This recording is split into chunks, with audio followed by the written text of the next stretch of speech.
That independent media means that it's independent from the two main sources of power in our society, from the government and from corporations. Independent media, it means that anybody can participate in creating media, and anybody can tell their own stories. On November 30th of 1999, tens of thousands of people gathered in Seattle, Washington, to voice their protests and concerns to the members of the World Trade Organization. It was here that environmentalists, labor unions, human rights activists, and women's organizations came together to create a united voice of opposition to the spread of corporate globalization. This cooperation is now considered a turning point in the anti-globalization movement. The convergence of such diverse and previously unheard groups made it apparent that the movement needed its own media network, not only to provide an alternate voice to the mainstream media, but also to create a democratic space that could be accessed from around the world. It was from this that the Independent Media Center was developed. So there's absolutely no doubt that there's an incredible hunger for information that particularly Americans, but also Canadians, are not getting from the kind of House of Mirrors type coverage that they're getting on CNN. After September the 11th, the main IndyMedia site started getting immediately 1 million hits a day. I think it's an incredible opportunity for independent media at this moment. Today there are more than 60 IMCs worldwide. From Melbourne to the Congo, these networked centers report both local and international news. In order to better understand how they work, we decided to spend a week at one of these centers. We went to a Vancouver IMC general meeting to find out how we could get involved. Discussed at the meeting were upcoming IMC events, as well as a peace rally that would be staged the following weekend. Even though no one was asked to cover it, a couple of volunteers were planning on shooting the rally. We decided that this would be a good way for us to help out as well.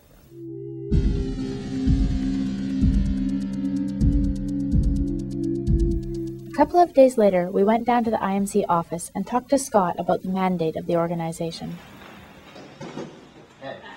IMC is a network of autonomous independent media centers. It really is audience-driven media, participatory media, dialogic media, meaning media created through dialogue because you can post comments to each story.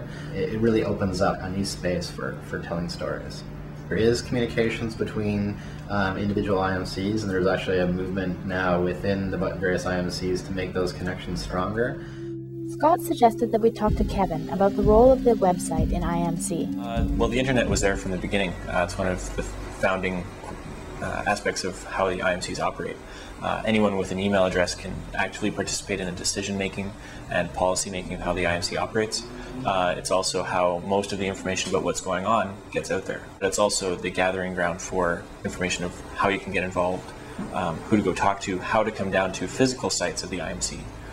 Here in Vancouver, we have our own kind of mini collective going on where we run our own computer instead of relying on the global resources. Anyone who has a computer and an internet connection, be that in their house or at a public library or in an office here where we open the office to the public, they can get access to indie media as well as other independent media on the internet. Some of the problems with that are what I just said. You need a computer and you need internet access. So although it's a low barrier, it's still something that's there and we need to resolve. On Saturday morning, we caught up with Edward as he was leaving for the peace rally. For filming demonstrations, I usually check in with the rest of the group, see what kind of equipment's available for me to use.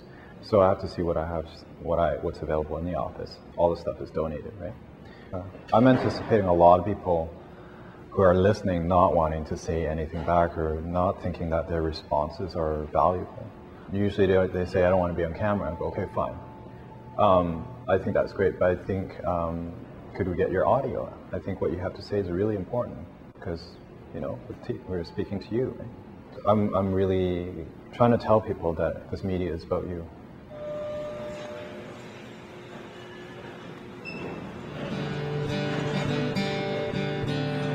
It's not going to end, and we're not going to stop. Today is only the beginning. We're going to continue, and we're going to need your help, solidarity, and your financial support. So when somebody comes the way that the corporate media, you know, twists things, right? They have an agenda, which is to make money. There's profit involved in media, and not only that, but they're trying to manufacture consent, right, to support war.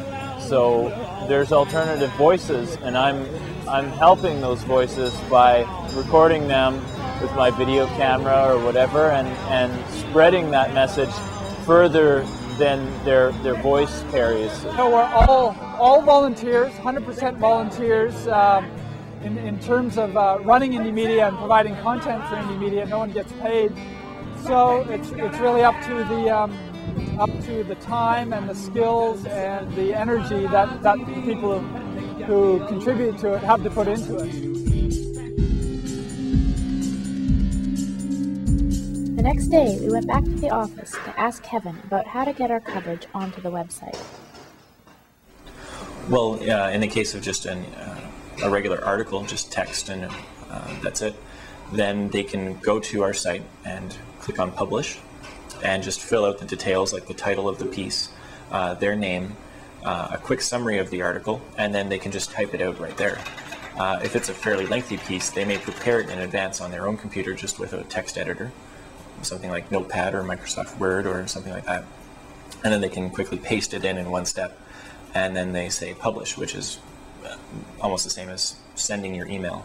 And then it's published immediately, and they can go review it.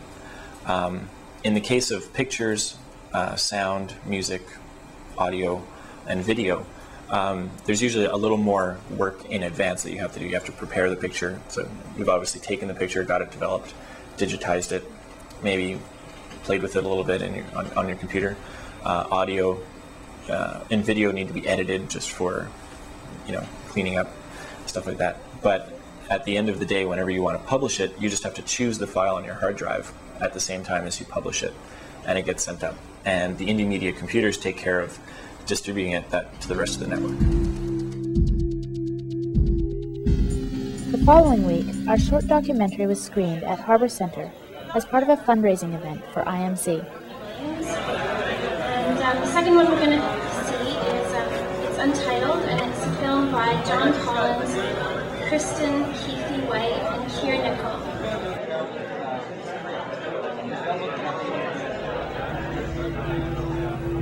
Media means that it's independent from the two main sources of power in society, from the government.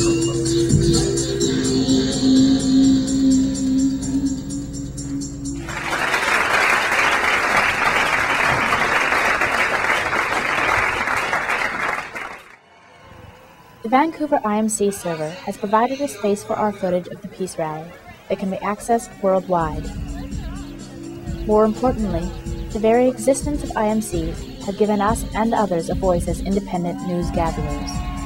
It not only allows for previously unheard voices, but it also engages people in the process of democracy that is quickly spanning the globe.